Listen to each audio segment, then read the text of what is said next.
Believe it or not, this is sculpture. Not in its present form, of course, but broken down and reassembled, what begins as transportation for the whole family winds up as art for the whole community.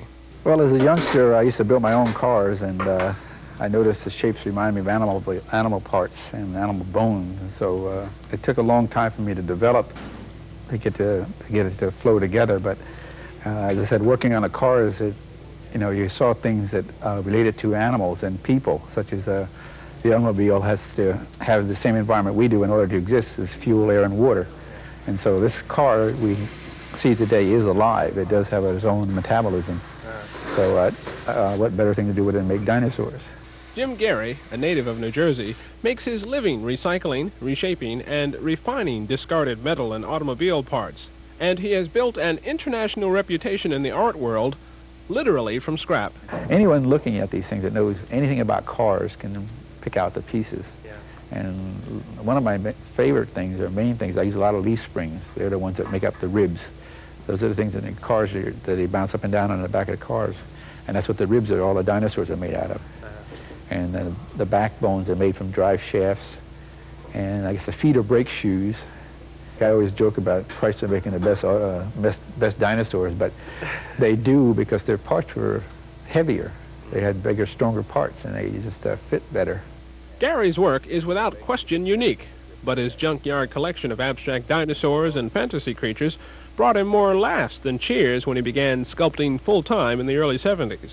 People looked at him and laughed, with the dinosaurs, because nobody needed a dinosaur. Yeah. You couldn't figure a thing to do with these dinosaurs because they were just so different, and most museums looked at it as copies of dinosaurs, but then they finally realized that they're not.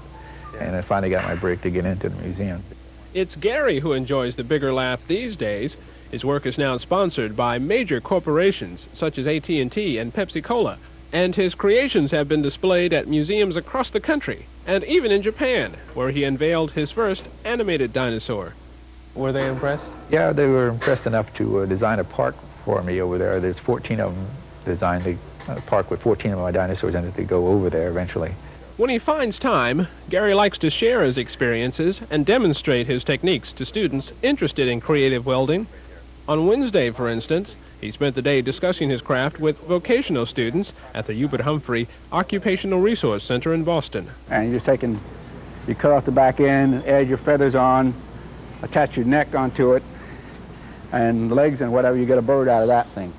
I think that most kids have ideas and things that they want to do, and all they need is some guidance, not to really tell them how they should be done, but because everybody sees things in different lights. Gary will participate in the Museum of Science Dinosaur Weekend next Saturday and Sunday, October 4th and 5th. For the 10 o'clock news, I'm Marcus Jones.